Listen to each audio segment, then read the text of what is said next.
बहु चर्चित सिप्रा हत्याकांड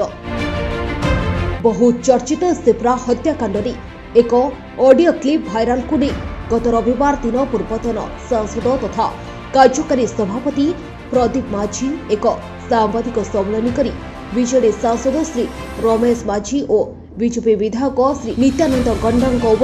बर्षि मान्यवर नवरंगपुर सांसद श्री रमेश चंद्र माझी और उमरकोट विधायक श्रीजुक्त नित्यानंद गंडा अभियुक्तों को जेलरू खूब शीघ्र मुकलाइबा नहीं एक भाइराल ऑडियो क्लिप को नहीं कांग्रेस आनिथिबा अभियोग कांग्रेस हीन राजनीति बोली समालोचना करिसेंती उभय सांसद और विधायक।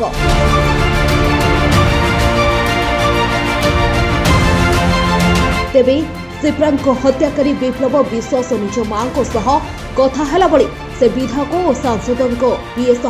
कथा होइछंती बोली कहछंती जे सिप्रांको हत्या करिबा परे सांसद तांको 12 दिन भितरे जेलरू मुकलाइबे बोली प्रतिश्रुति दैछंती। सेभली बीजेपी विधायक मध्य गोटे दिन में जेलरू मुकलाइबा को कहछंती और निर्वाचन में सब खर्च करिबे बोली विप्लव विश्वास तांको मां को कहतुबार ऑडियो क्लिप भाइराल होछि। तेबे एने सांसद निज बासभवन में एक प्रेस मीट करी ऑडियोटी कौन सत्यता नहीं कि अभियुक्तों सांसद कौन फोन जोगी जोगाजोग होना कि से अभियुक्तों को चिन्ह नथिबार कहछंती और से एने जेकोसी प्रकार तदंत करागले पूर्ण सहयोग करिवे बोली कहछंती। आज जो प्रेस मीट हेछि गतकाली कांग्रेस रो किछि बंधु माने जो किछि हत्याकांड नै गेली एवं गोटे ऑडियो जो भाइराल करिसंती से उपरे नै गेली जो प्रेस मीट करथिले सेति पई मोर किछि स्टेटमेंट दवा पई चाहउछंती जे एबोली एक जो घटना जो किसान प्रसार करिसंती ऑडियो माध्यम जो प्रसार हेछि एवं मोर ना जे बारंबार न्याय होछि जे गोटे घटना रे रमेश माझी शामिल होइछन्ते तांको आमे अनुरोध करिसु 12 दिन भितरे ताको छोड़ेबे बोली जो प्रकार से प्रसार करिसंती ए ऑडियो रे ठीक भाव में ताको इन्वेस्टिगेशन करा जाओ सेटा होछि हमर दाबी। प्रथमे से ऑडियोटी प्रकृति कहार किए ये हत्याकांड सहित से कौन संपर्क रही से माने ना और किए तेणु सेटा भी प्रथमे तदंत करा जाओ। मुझे सहित फोन जब कथा थी मोर 2टा नंबर रही एयरटेल और जिओ 2टा नंबर रही से 2टा नंबर को कॉल रजिस्टर को जातु एवं जेकोसी प्रकार टेक्निकल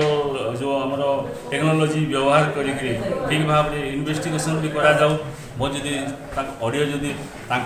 माँ सहित जदि से कथा हबार जदि रेकर्डिंग हो पारुछि मुझे कथा ही तार तो रेकर्डिंग पाखे थी ऑटो रेकर्डर थी सेटा भी से बाहर जनातु जदि आम कथा ही तेणु ए से व्यक्ति को आम जानी नाँ सहित कौन आम संपर्क ना हेले आमको जो टणा टाणी ओटारी नहीं बारंबार जो प्रकार अभियोग करा निश्चित भाव में निंदनीय कौन सी महिला को जदि ठीक भाव में जदि सम्मान दबा नवीन पट्टनायक सरकार रे आमे देखी आसीचु ठीक भाव में सम्मान दबार आम शिखीचु जानीचु एवं आमर कर्तव्य एणु जो महिला हत्या होती ठीक भाव में इन्वेस्टिगेशन करा हो एवं ये जो ऑडियो को लेकिन जो प्रकार मो ना को टाणी ओटाणी अणाई इन्वेस्टिगेशन करा हो एवं से जदि मो घर को जदि आसी सीसीटीवी लगी सेटा देखा जाओ से जदि थी फुटेज जदि थी सेटा को इन्वेस्टिगेशन शामिल करा हो। सीधा सड़क आपनकर पीए को दोष देचन जे पीए के सहित से डायरेक्ट कथा होइछन नहीं मोर पीए के सहित मोर तो कौन पीए ना मोर पीए सहित कौन कथा हेले से आकु केते बेले से कथा हेले मु तो कहूँ तांकर मोबाइल जदि मो पीए जदि नंबर अच्छी सेटा भी तांकर नंबर अच्छी कि आउ का नंबर फोन करते सेटा भी इन्वेस्टिगेशन कर आम तो खोला हृदय जेकोसी प्रकार इन्वेस्टिगेशन आम साहाय्य करवाई चाहूँ तेणु आमको जो लोक मो भाया लोक टाणी ओटारी आणिक जो फसेबार उद्देश्य जो मैंने उद्यम कर सफल हो पारे ना। धन्यवाद। तेबे ऑडियो सत्यासत्य जांच करा जाई दोषी विरुद्ध में कार्यानुष्ठान ग्रहण करा जाओ बोली सांसद सांबादिक सम्मेलन में कहछंती।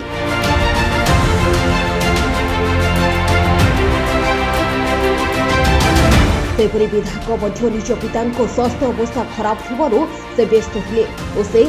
मध्य अभियुक्तों को जानी नाहंती कि ताको सह कोनसी जोगाजोग करि नाहंती बोली जणाइछंती। Umerkote Kunal sound report news for Odisha.